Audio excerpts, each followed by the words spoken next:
Hello students, welcome you all in QCS। और QCS के इस लेक्चर के अंदर मैं आपके लिए एक इम्पोर्टेंट इंफॉर्मेशन लेके आया हूँ regarding a unit coordination compound which is the 9th unit in chemistry of 12th class CBSE। Right students, हम आज जो लेक्चर के अंदर टॉपिक करेंगे वो कोऑर्डिनेशन कंपाउंड से रिलेट करता है और इम्पोर्टेंट टॉपिक है क्योंकि कोऑर्डिनेशन कंपाउंड इस यूनिट को समझने के लिए आपको सबसे पहले कोऑर्डिनेट बॉन्ड को समझना पड़ेगा।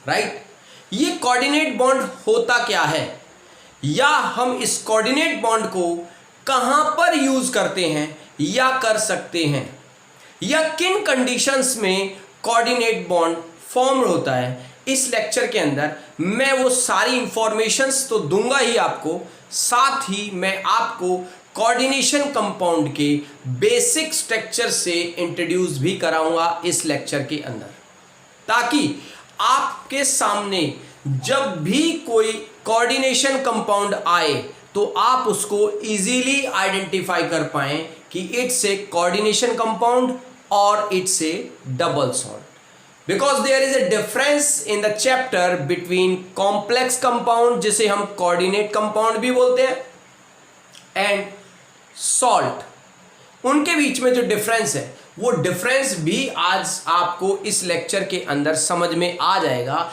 कि कोऑर्डिनेशन कंपाउंड को आप किस तरीके से आइडेंटिफाई करेंगे। तो हम इस लेक्चर को स्टार्ट करते हैं जो कि 9th यूनिट से हमने लेक्चर लिया है और इस 9th यूनिट का नाम है कोऑर्डिनेशन कंपाउंड्स और टॉपिक का नाम है कोऑर्डिनेट बॉन्ड। सबसे पहले हम बात करेंगे कि कोऑर्डिनेट बॉन्ड होता क्या है। देखिए, कोऑर्डिनेट बॉन्ड के बारे में हम बात करते हैं। Unit 9th coordination compound, topic है कोऑर्डिनेट बॉन्ड। देखिए स्टूडेंट्स, जब हम बॉन्ड्स की बात करते हैं, किसकी बात करते हैं? बॉन्ड्स की जब हम बात करते हैं तो बॉन्ड्स अभी तक जो आपने देखे होंगे वो बेसिकली, अगर आप 11th क्लास की बात करते हैं तो 11th क्लास में एक यूनिट है chemical bonding and molecular formula की 4th यूनिट है, जिसके अंदर आप बॉन्ड्स के बारे में पढ़ते हैं, जिसमें आप कौन से बॉन्ड पढ़ते हैं? सबसे पहले जो इंपॉर्टेंट बॉन्ड है वो आपका कोवालेंट बॉन्ड, जो आप इजीली जानते हो, जो शेयरिंग ऑफ इलेक्ट्रॉन से बनती है। फिर आपने अभी तक पढ़ा होगा एक होती है हमारे पास आयोनिक बॉन्ड, राइट। और अभी मैं आपको इंट्रोड्यूस कराऊंगा कोऑर्डिनेट बॉन्ड से। कोऑर्डिनेट बॉन्ड से ये एक्चुअली में होता क्या है कोऑर्डिनेट बॉन्ड, और कब बनता है या किस कंडीशंस में बनता है, वो मैं आज आपको इन तीनों बॉन्ड्स को एक्सप्लेन करूंगा। बेसिकली कोऑर्डिनेशन कंपाउंड के लिए मेन इंपॉर्टेंट है आपका कोऑर्डिनेट बॉन्ड, तो फोकस आपको इस पे करना है। बाकी हम इनके भी एग्जांपल्स मैं आपको दे देता हूं ताकि आपको डिफरेंस रहे कि कोऑर्डिनेट बॉन्ड किसे कहते हैं, आयनिक बॉन्ड किसे कहते हैं और कोवैलेंट बॉन्ड किसे कहते हैं। सबसे पहले मैं बात करूं कोवैलेंट बॉन्ड की, जो कि शेयरिंग ऑफ इलेक्ट्रॉन से बनता है। किससे बनता है? शेयरिंग ऑफ इलेक्ट्रॉन से। जैसे कि मैंने एक एग्जांपल लिया, और एग्जांपल लिया मैंने हाइड्रोजन गैस के एक मॉलिक्यूल का, राइट। अब ये हाइड्रोजन गैस का एक मॉलिक्यूल है जिसमें दो हाइड्रोजन आपस में एक बॉन्ड के थ्रू जुड़े हुए हैं। कैसे जुड़े हुए हैं? क्योंकि हमें पता है एक हाइड्रोजन का इलेक्ट्रॉन, हाइड्रोजन के पास एक ही वैलेंस इलेक्ट्रॉन होता है, और दूसरा हाइड्रोजन ये है, उसका वैलेंस इलेक्ट्रॉन हम ये ले लेते हैं। दोनों ने म्यूचुअल शेयरिंग की। म्यूचुअल शेयरिंग का मतलब होता है एक इलेक्ट्रॉन एक हाइड्रोजन का और एक इलेक्ट्रॉन दूसरे हाइड्रोजन का। जब दोनों ने शेयरिंग की तो once a while at a time पर इस हाइड्रोजन का भी डिप्लेट कंप्लीट हो गया और इस हाइड्रोजन का भी डिप्लेट कंप्लीट हो गया। इन दोनों इलेक्ट्रॉन्स से, जो कि दो अलग अलग हाइड्रोजन्स के एक एक इलेक्ट्रॉन्स थे, उन दोनों इलेक्ट्रॉन्स ने शेयर करके एक बॉन्ड बना लिया बीच में, जिसकी वजह से ये गैस का मॉलिक्यूल बन जाता है। इसी बॉन्ड को हम यहां पर क्या बोलते हैं? कोवैलेंट बॉन्ड बोलते हैं। क्या बोलते हैं स्टूडेंट्स? कोवैलेंट बॉन्ड, जो कि म्यूचुअल शेयरिंग से बनता है। Is it clear? Mutual sharing का मतलब होता है हाफ हाफ इलेक्ट्रॉन पार्टिसिपेट करना। एक बॉन्ड दो इलेक्ट्रॉन से मिलकर के बनता है। यहां पर दो हाइड्रोजन है, एक हाइड्रोजन का इलेक्ट्रॉन और दूसरे हाइड्रोजन का इलेक्ट्रॉन, दोनों ने शेयरिंग की तो जो बॉन्ड बना that bond is known as covalent bond. Is it clear?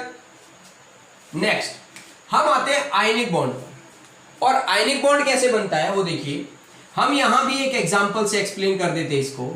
और मैं एग्जांपल ले रहा हूं NaCl। क्या ले रहा हूं? NaCl। आपने 9th या 10th क्लास में कंपाउंड भी फॉर्म किए होंगे। ये एक कंपाउंड है सोडियम क्लोराइड। ये कैसे बनता है? अगर मैं बात करूं सोडियम की, तो सोडियम के वैलेंस सेल में कितने इलेक्ट्रॉन्स होते हैं? एक इलेक्ट्रॉन होता है सोडियम के वैलेंस सेल में। और अगर मैं बात करूं क्लोरीन की, तो क्लोरीन के वैलेंस सेल में कितने इलेक्ट्रॉन्स होते हैं? क्लोरीन के वैलेंस सेल में 7 इलेक्ट्रॉन्स होते हैं, जो ये रहे। अब क्लोरीन को अपना ऑक्टेट कंप्लीट करने के लिए क्या चाहिए? एक इलेक्ट्रॉन। और अगर सोडियम अपना ये वाला इलेक्ट्रॉन निकाल दे तो सोडियम क्या हो जाता है? स्टेबल हो जाता है एक इलेक्ट्रॉन निकालने के बाद, क्योंकि एक इलेक्ट्रॉन देने के बाद उसका ऑक्टेट क्या हो जाएगा? कंप्लीट हो जाएगा। वो किस में कन्वर्ट हो जाएगा? नियोन में कन्वर्ट हो जाएगा। तो इस कंडीशन में सोडियम क्या काम करता है? अपना एक इलेक्ट्रॉन क्लोरीन को दे देता है और सोडियम पर क्या आ जाता है? पॉजिटिव चार्ज आ जाता है। और क्लोरीन पर क्या आ जाता है? एक इलेक्ट्रॉन एक्स्ट्रा आने से नेगेटिव चार्ज आ जाता है। ये कैटायन बन गया और ये एनायन बन गया। ये कैटायन और एनायन जब दो अपोजिट चार्ज होते हैं तो उनके बीच में force of attraction, right, opposite charge के बीच में force of attraction, electrostatic force of attraction आ जाता है, जिसकी वजह से ये दोनों क्या काम करते हैं? एक कंपाउंड बना लेते हैं NaCl। इनके बीच में जो बॉन्ड बनता है उसको आप क्या बोलेंगे? उसको आप आयनिक बॉन्ड बोलेंगे, क्योंकि ये दोनों क्या है? आयंस हैं। इनमें से एक आपका है कैटायन और एक आपका है एनायन। मतलब जब भी आप आयनिक कंपाउंड्स को फॉर्म करेंगे तो उन आयनिक कंपाउंड्स में जो बॉन्ड बनता है इलेक्ट्रोस्टैटिक फोर्स ऑफ अट्रैक्शन की वजह से बिटवीन टू अपोजिट आयंस, उसको आप क्या बोलेंगे? आयनिक बॉन्ड बोलेंगे। Is it clear? अब हम बात करते हैं जो कि हमारा मोस्ट इंपोर्टेंट टॉपिक है इस लेक्चर का, कोऑर्डिनेट बॉन्ड की हम बात करते हैं। कोऑर्डिनेट बॉन्ड को एक्सप्लेन करने के लिए मैं आपको बता दूं, मैं यहां पर दो एग्जांपल्स ले रहा हूं। पहले एग्जांपल जो मैं लूंगा उसके अंदर कोऑर्डिनेट बॉन्ड नहीं बनेगा, जो मैं उसको दूसरा एग्जांपल लूंगा उसके अंदर कोऑर्डिनेट बॉन्ड बनेगा। और क्यों बनेगा वो भी मैं आपको एक्सप्लेन करता हूं। सबसे पहले मैंने एक एग्जांपल लिया और एग्जांपल लिया मैंने HCN, जिसे हम क्या बोलते हैं? हम बोलते हैं इसे hydrogen cyanide. Right students, hydrogen cyanide का अगर आप लुईस डॉट स्ट्रक्चर बनाएं, क्या बनाएं? Lewis dot structure, Lewis dot structure, तो वो कैसे बनता है? देखिए इधर मैं आपको एक्सप्लेन करता हूं। हमारे पास ये हाइड्रोजन है, हाइड्रोजन के पास एक इलेक्ट्रॉन होता है, सेंटर में हम कार्बन प्लेस करते हैं, कार्बन के पास वैलेंस इलेक्ट्रॉन होते हैं 4, एक इधर और 3 इलेक्ट्रॉन्स को मैं इधर प्लेस कर लेता हूं। फिर होता है हमारे पास नाइट्रोजन, नाइट्रोजन के पास वैलेंस सेल में इलेक्ट्रॉन कितने होते हैं? 5, जिनमें से 2 इलेक्ट्रॉन तो लोन पेयर की फॉर्म में बच जाते हैं और 3 इलेक्ट्रॉन शेयरिंग करके बॉन्ड बना लेते हैं। राइट? ये बॉन्ड क्यों बनाते हैं? जैसे यहां हाइड्रोजन ने कार्बन के साथ एक बॉन्ड बनाया, ऐसे ही नाइट्रोजन ने कार्बन के साथ क्या कर दिए? 3 बॉन्ड बना दिए। क्योंकि आप सबको अच्छे से पता है स्टूडेंट्स कि कार्बन मैक्सिमम 4 बॉन्ड बना सकता है। इसी तरीके से नाइट्रोजन 3 बॉन्ड बनाता है, जिसकी वजह से नाइट्रोजन का ऑक्टेट कंप्लीट हो जाए। ये सब ऑक्टेट कंप्लीट होने के पीछे क्यों लगे हुए हैं? ये सब ऑक्टेट कंप्लीट होने के पीछे इसलिए लगे हुए हैं क्योंकि जिसका ऑक्टेट कंप्लीट हो गया वो मोर स्टेबल हो जाता है, नोबल गैस में कन्वर्ट हो जाता है। नोबल गैस में कन्वर्ट होने का मतलब मोर स्टेबिलिटी, और मोर स्टेबिलिटी का मतलब अब कंपाउंड को ना किसी को कुछ देने की जरूरत पड़ेगी और ना कंपाउंड को किसी से कुछ लेने की जरूरत पड़ेगी। ये जो एलिमेंट्स हैं, ये जो एटम्स हैं, इनको इलेक्ट्रॉन देने की या लेने की जरूरत क्यों पड़ती है? क्योंकि इनके वैलेंस सेल में इनकम्प्लीट ऑक्टेट के बाद वैलेंस इलेक्ट्रॉन्स बचे होते हैं। मतलब ना तो इनका डिप्लेट कंप्लीट है और ना इनका ऑक्टेट कंप्लीट है। उसको कंप्लीट करने के लिए, अपने आप को स्टेबल करने के लिए, अकॉर्डिंग टू कोज़ेल लुईस अप्रोच, एक थ्योरी है कोज़ेल और लुईस दोनों ने मिलकर दी थी कि एवरी एटम और एवरी एलिमेंट अपने आप को स्टेबल करने के लिए या अपना ऑक्टेट कंप्लीट करने के लिए या तो इलेक्ट्रॉन लूज कर देगा या इलेक्ट्रॉन गेन कर लेगा। Is it clear? तो ये जो बॉन्डिंग बन रही है ना इनके बीच में, ये जो मैंने बॉन्ड दिखाया, एक बॉन्ड हाइड्रोजन के साथ और 3 बॉन्ड नाइट्रोजन के साथ, ये सब किस लिए किया इन्होंने? अपने आप को स्टेबल करने के लिए। मतलब सिर्फ हाइड्रोजन डिप्लेट बनाता है, उसके अलावा जितने भी एलिमेंट्स हैं पीरियोडिक टेबल में, वो सब किस चीज के लिए कंप्लीट करते हैं? अपना ऑक्टेट कंप्लीट करने के लिए कंप्लीट करते हैं। Is it clear? तो यहां पर आप देखिए, हाइड्रोजन एक बॉन्ड बनाने के बाद डिप्लेट कंप्लीट कर चुका है। कार्बन 3 बॉन्ड इधर और 1 बॉन्ड हाइड्रोजन के साथ बनाने के बाद अपना ऑक्टेट कंप्लीट कर चुका है और नाइट्रोजन का भी ऑक्टेट कंप्लीट हो गया। मतलब हम कह सकते हैं कि हाइड्रोजन साइनाइड एक आयनिक कंपाउंड है, जो कंपाउंड स्टेबल रह सकता है, क्योंकि इसमें जितने भी एलिमेंट्स हैं, हर एलिमेंट का डिप्लेट और ऑक्टेट क्या हो रहा है? कंप्लीट हो रहा है। Is it clear? अब अगर मैं हाइड्रोजन साइनाइड की जगह एक और एग्जांपल लेता हूं आपका, यहां देखिए ध्यान से, मैंने एग्जांपल लिया HNC, जिसे हम क्या बोलते हैं? इसे हम बोलते हैं हाइड्रोजन आइसोसाइनाइड। क्या बोलते हैं? Hydrogen isocyanide. अगर मैं इसका लुईस डॉट स्ट्रक्चर बनाऊं, लुईस डॉट स्ट्रक्चर अगर मैं इसका बनाता हूं तो वो कैसे बनता है? देखिए जरा, हमारे पास हाइड्रोजन ये है एक इलेक्ट्रॉन के साथ। अब सेंटर में क्या लेना है हमें? नाइट्रोजन। और मैंने अभी आपको बताया कि नाइट्रोजन तो सिर्फ 3 ही बॉन्ड बनाता है, तो नाइट्रोजन ने अपना एक इलेक्ट्रॉन तो शेयर कर लिया हाइड्रोजन के साथ, मतलब एक बॉन्ड तो बन गया नाइट्रोजन का। बाकी 2 इलेक्ट्रॉन नाइट्रोजन क्या करेगा? इस कार्बन के साथ शेयर कर लेगा और 2 बॉन्ड किसके साथ बना लेगा? कार्बन के साथ। अब नाइट्रोजन के 3 इलेक्ट्रॉन ने तो बॉन्डिंग कर ली, एक बॉन्ड बना लिया हाइड्रोजन के साथ और 2 बॉन्ड बना लिए कार्बन के साथ। इसके पास एक लॉन पेयर बचता है, पेयर ऑफ इलेक्ट्रॉन्स। ध्यान से सुनिए, pair of electrons which do not take part in bond formation, उन्हीं को हम क्या बोलते हैं? लॉन पेयर बोलते हैं। क्या बोलते हैं? Lone pair. ऐसे इलेक्ट्रॉन्स जो, ऐसे पेयर ऑफ इलेक्ट्रॉन्स जो बॉन्डिंग में पार्टिसिपेट नहीं कर रहे होते हैं, उस पेयर ऑफ इलेक्ट्रॉन को हम क्या बोलते हैं? लॉन पेयर बोलते हैं। यहां पर नाइट्रोजन के पास एक लॉन पेयर बच रहा है, किसके अंदर? हाइड्रोजन आइसोसाइनाइड के अंदर। अब देखते हैं क्या हाइड्रोजन आइसोसाइनाइड स्टेबल है? उसको देखने के लिए हमें क्या करना पड़ेगा? हमें इन तीनों एलिमेंट्स के डिप्लेट और ऑक्टेट को देखना पड़ेगा कि क्या वो कंप्लीट है। अब देखते हैं, देखिए जरा, हाइड्रोजन का डिप्लेट कंप्लीट है, राइट, क्योंकि एक इलेक्ट्रॉन नाइट्रोजन ने शेयर किया, एक हाइड्रोजन ने, तो हाइड्रोजन का डिप्लेट कंप्लीट हो गया। Is it clear? अगर मैं सेंट्रल एटम देखूं नाइट्रोजन के बारे में, तो नाइट्रोजन का ऑक्टेट कंप्लीट है। कैसे? 2 इलेक्ट्रॉन इस बॉन्ड में और 4 इलेक्ट्रॉन इन डबल बॉन्ड में है, 6 और 2 8। बट अगर मैं देखूं यहां पर कार्बन के ऑक्टेट को, तो कार्बन का ऑक्टेट कंप्लीट यहां पर नहीं हो रहा। Is it clear? यहां पर कार्बन का ऑक्टेट कंप्लीट क्यों नहीं हो रहा?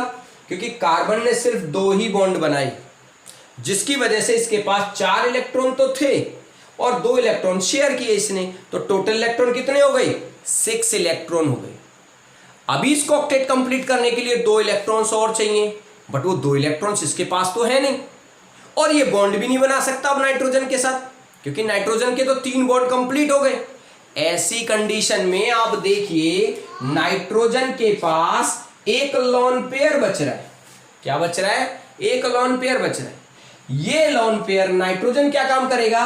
नाइट्रोजन इस पूरे के पूरे लोन पेयर को शेयर कर लेगा किसके साथ? कार्बन के साथ। बहुत ध्यान से इस टॉपिक को ध्यान से समझिए। जो लोन पेयर नाइट्रोजन के पास बच रहा था, नाइट्रोजन ने उन दोनों, एक लोन पेयर जिसमें 2 इलेक्ट्रॉन्स थे, उन दोनों इलेक्ट्रॉन्स को शेयर कर लिया। दोनों इलेक्ट्रॉन नाइट्रोजन के ही थे, मगर वो नाइट्रोजन उनको शेयर कर रहा है किसके साथ? कार्बन के साथ। इसीलिए मैंने उस शेयरिंग वाले बॉन्ड को कैसे दिखाया? एक एरो की तरह से दिखाया। देखिए यहां पर कोऑर्डिनेट बॉन्ड ऐसा होता है, एरो हेडेड। क्यों होता है ये एरो हेडेड? क्योंकि ये एरो हेड आपको बता रहा है कि एक्चुअली में जिसकी तरफ ये एरो का निशान है ना, वो बता रहा है आपको कि इसके पास इलेक्ट्रॉन नहीं थे ऑक्टेट कंप्लीट करने के लिए, इसने लिए हैं एक लोन पेयर। किससे? उससे जिसकी तरफ से ये एरो का निशान आ रहा है। मतलब नाइट्रोजन ने अपना लोन पेयर इसके साथ शेयर किया, इस एरो हेडेड बॉन्ड के साथ। इसी एरो हेडेड बॉन्ड को आप क्या बोलते हैं? कोऑर्डिनेट बॉन्ड बोलते हैं। क्या बोलते हैं? Coordinate bond. अब जो हम कंपाउंड करेंगे, जितने भी कोऑर्डिनेशन कंपाउंड के अंदर जितने भी हम कंपाउंड्स करेंगे, हर कंपाउंड में क्या क्या होगा वो मैं अभी आपको इंट्रोड्यूस करा देता हूं यहां पर। मगर वहां पर जितने भी बॉन्ड प्रेजेंट होंगे, सभी के सभी कोऑर्डिनेट बॉन्ड होंगे। कोऑर्डिनेट बॉन्ड कैसे? सभी के सभी इस तरह के एरो हेडेड बॉन्ड मिलेंगे। किसके साथ? सेंट्रल मेटल एटम के साथ। Is it clear? तो आपको यहां तक अभी मैंने इसकी बेसिक इंफॉर्मेशन दी, मतलब आपको यह तो समझ में आ गया है कि कोऑर्डिनेट बॉन्ड कहते किसे हैं। Is it clear? एक बार मैं आपको रिवाइंड करा देता हूं।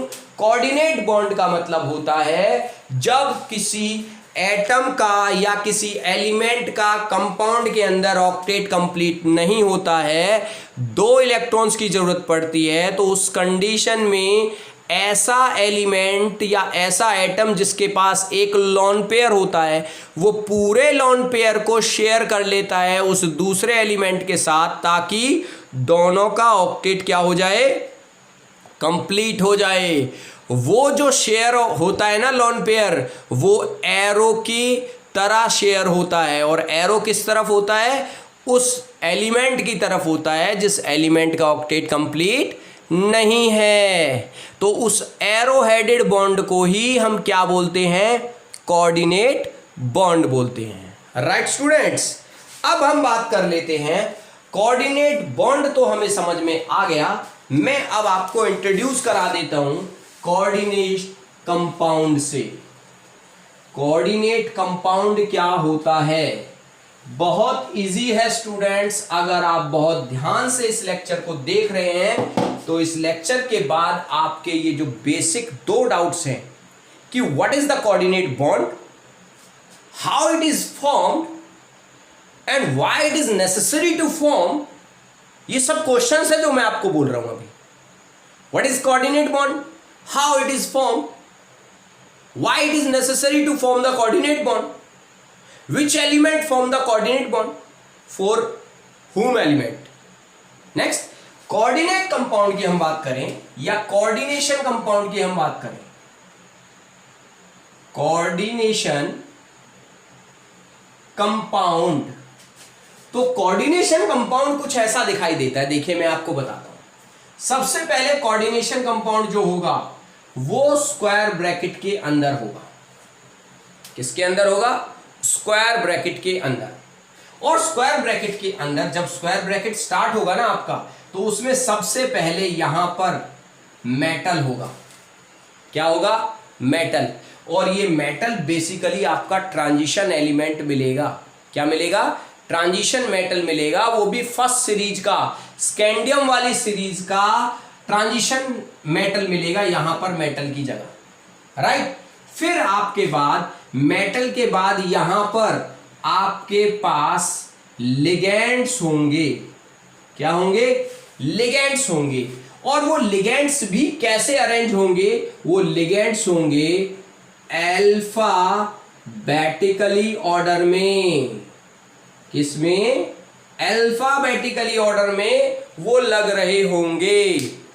अब मेटल हो गया और लिगेंड्स हो गए, ये इस कोऑर्डिनेशन स्फीयर के अंदर होंगे। उसके अलावा यहां पर भी कुछ आयन हो सकते हैं और यहां भी कुछ आयन हो सकते हैं। मेरी बात को बहुत ध्यान से सुनना, मैं क्या कहना चाह रहा हूं। दोनों आयन एक ही टाइम पे नहीं होंगे। या तो आपका ये वाला आयन होगा तो ये नहीं मिलेगा आपको, ये होगा तो ये नहीं मिलेगा। अच्छा, ये होते क्या है? इन्हें हम बोलते हैं काउंटर आयंस। क्या बोलते हैं? Counter ions. ये भी क्या है? Counter ions. मतलब ये वाला जो स्क्वायर ब्रैकेट है, इस स्क्वायर ब्रैकेट को हम क्या बोलते हैं? कोऑर्डिनेशन स्फीयर बोलते हैं। क्या बोलते हैं? Coordination sphere. ये जो M है आपका, ये है सेंट्रल मेटल एटम, जो कि बेसिकली क्या होगा? ट्रांजिशन मेटल होगा। क्या होगा? ट्रांजिशन मेटल होगा। और वो भी सबसे ज्यादा इंपॉर्टेंट है, फर्स्ट सीरीज होगी ट्रांजिशन मेटल्स की। कौन सी वाली? स्कैंडियम सीरीज होगी ये यहां पर मेटल की जगह। ये है आपका सेंट्रल मेटल एटम। यहां होंगे लिगेंड्स जो कि अल्फाबेटिकली ऑर्डर में अरेंज होंगे। मतलब सेंट्रल मेटल एटम और लिगेंड्स जो अल्फाबेटिकली ऑर्डर में है, वो सब किसके अंदर होंगे? कोऑर्डिनेशन स्फीयर के अंदर ही होंगे। इसको क्या बोलते हैं? स्क्वायर ब्रैकेट को कोऑर्डिनेशन स्फीयर बोलते हैं। कोऑर्डिनेशन स्फीयर के आगे भी काउंटर आयन होगा, कोऑर्डिनेशन स्फीयर के पीछे भी काउंटर आयन होगा, मगर एक बार में एक ही काउंटर आयन प्रेजेंट होगा। अगर आगे काउंटर आयन प्रेजेंट होगा तो पीछे वाला नहीं होगा, पीछे काउंटर आयन प्रेजेंट होगा तो आगे वाला नहीं होगा। अब एक और चीज इंफॉर्मेशन मैं आपको देता हूं। आगे वाला जो काउंटर आयन अगर प्रेजेंट होगा तो वो हमेशा पॉजिटिव चार्ज का होगा। क्या होगा? पॉजिटिव चार्ज का होगा। और पॉजिटिव चार्ज किस पर आता है? पॉजिटिव चार्ज आता है मेटल्स पर।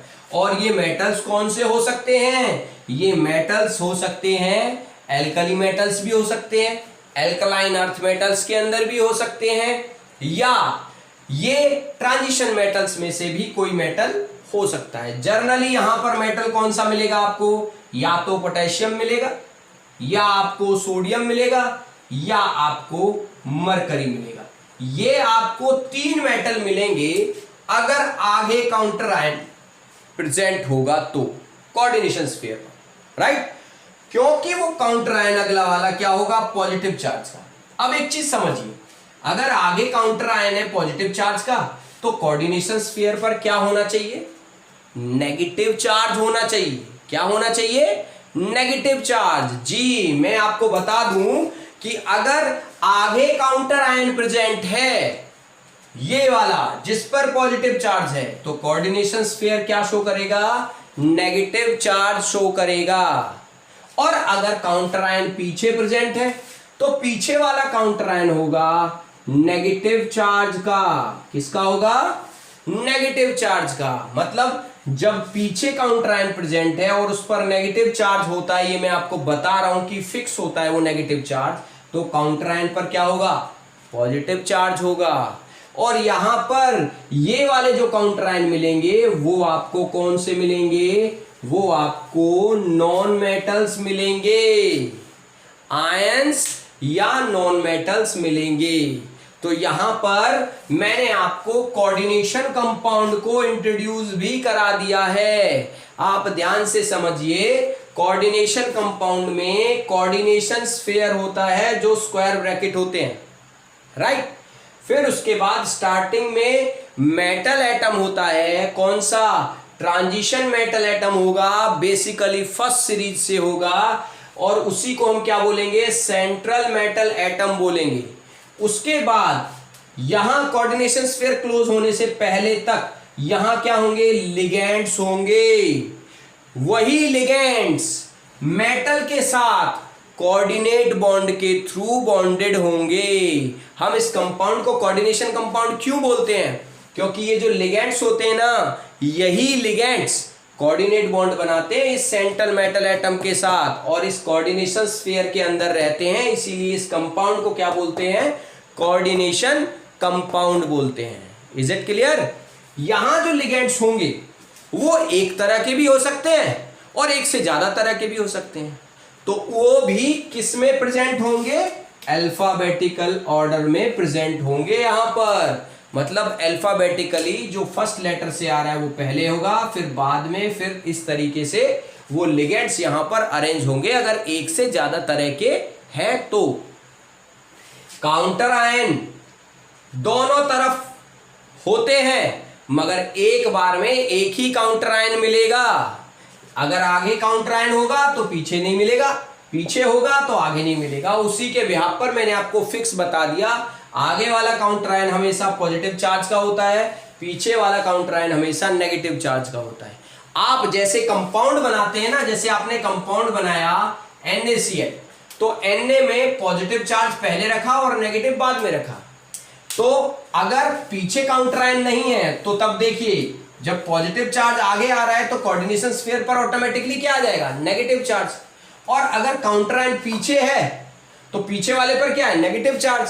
तो काउंटर आयन, ये जो कोऑर्डिनेशन स्फीयर है उस पर क्या आएगा, पॉजिटिव चार्ज। मतलब ये इस फॉर्मूले को फॉलो करना चाहिए।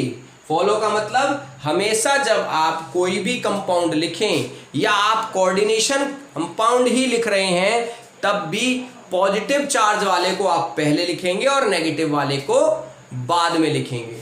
तो स्टूडेंट्स, ये आपको मैंने एक बेसिक आइडिया दिया है कोऑर्डिनेशन कंपाउंड से रिगार्डिंग, और ये बेसिक आइडिया आपको बहुत हेल्प करेगा इस कोऑर्डिनेशन कंपाउंड यूनिट को समझने के लिए, क्योंकि ये समझना बहुत ज़्यादा जरूरी है कि कोऑर्डिनेशन कंपाउंड क्या होता है, कोऑर्डिनेशन स्फीयर किसे कहते हैं, सेंट्रल मेटल एटम क्या होता है, लिगेंड्स कहाँ रखे जाते हैं कंपाउंड के अंदर, काउंटर आयन कितने तरह के होते हैं और किस काउंटर आयन पर कौन कौन सा चार्ज होता है, वो मैंने यहाँ पर आपको फिक्स बता दिया कोऑर्डिनेशन कंपाउंड के लिए। आप ध्यान रखिए कि सेंट्रल मेटल एटम ज़्यादातर बेसिकली आपको फर्स्ट ट्रांजिशन सीरीज से ही मिलने वाला है, राइट। और जो लिगेंड्स हैं उसके लिए भी QCS आपको एक फिक्स लिगेंड्स से इंट्रोड्यूस कराएगा टेबल के अंदर, ताकि आप जब वो फिक्स लिगेंड्स को लर्न कर लेंगे। लिगेंड्स तीन तरह के होते हैं स्टूडेंट्स, लिगेंड्स नेगेटिव चार्ज के भी होते हैं, लिगेंड्स न्यूट्रल भी होते हैं और लिगेंड्स पॉजिटिव चार्ज के भी होते हैं। पॉजिटिव चार्ज के सिर्फ 3 ही लिगेंड्स होते हैं जो आपके लिए इंपॉर्टेंट नहीं है। मैं 12th क्लास CBSE के लिए बात कर रहा हूं। आपके लिए सबसे ज़्यादा इंपॉर्टेंट है नेगेटिव लिगेंड्स और न्यूट्रल लिगेंड्स, मतलब न्यूट्रल जिन पर कोई चार्ज नहीं होता और नेगेटिव जिन पर नेगेटिव चार्ज होता है। और मैंने आपको बता दिया कि अगर काउंटर आयन कोऑर्डिनेशन स्फीयर के स्टार्टिंग में आता है तो हमेशा उस काउंटर आयन पर पॉजिटिव चार्ज होगा, और वहां पर भी पॉजिटिव चार्ज किस पर होता है, पॉजिटिव चार्ज होता है मेटल्स पर, और वहाँ भी आपको लिमिटेड मेटल्स ही मिलने वाले हैं। और वो लिमिटेड मेटल्स मैंने यहाँ पर 3 लिखे हैं, जिसमें एक और आप ऐड कर सकते हो कैल्शियम, मतलब पोटेशियम, सोडियम, कैल्शियम और मरकरी। बस ये 4 ही मेटल्स मिलेंगे आपको फर्स्ट काउंटर आयन में। और अगर आपका काउंटर आयन कोऑर्डिनेशन स्फीयर के बाद में प्रेजेंट है तो उस काउंटर आयन पर 101% नेगेटिव चार्ज होगा, क्योंकि कोऑर्डिनेशन स्फीयर आपका पॉजिटिवली चार्ज मिलेगा। और जो पीछे वाला काउंटर आयन है वो नेगेटिवली चार्ज होने का मतलब क्या हुआ, वो नॉन मेटल्स का बना होता है। तो इस लेक्चर के अंदर मैंने आपको सबसे पहले कोऑर्डिनेशन कंपाउंड करने से पहले आपको वो बेसिक इंफॉर्मेशन दी है स्टूडेंट्स, जो इस चैप्टर को करने में आपकी बहुत हेल्प करेगी आगे। तो आप बहुत ध्यान से इस लेक्चर को देखिए। इस लेक्चर में मैंने आपको कोऑर्डिनेट बॉन्ड को इंट्रोड्यूस कराया है, क्योंकि जितने भी कोऑर्डिनेशन कंपाउंड आप करेंगे, हर कोऑर्डिनेशन कंपाउंड में ये जो सेंट्रल मेटल एटम आप देख रहे हैं और जो लिगेंड्स देख रहे हैं, ये दोनों आपस में कोऑर्डिनेट बॉन्ड्स के थ्रू ही जुड़े हुए होते हैं। इसीलिए इन कंपाउंड्स को हम क्या बोलते हैं? कोऑर्डिनेट कंपाउंड या कोऑर्डिनेशन कंपाउंड इस यूनिट का नाम है।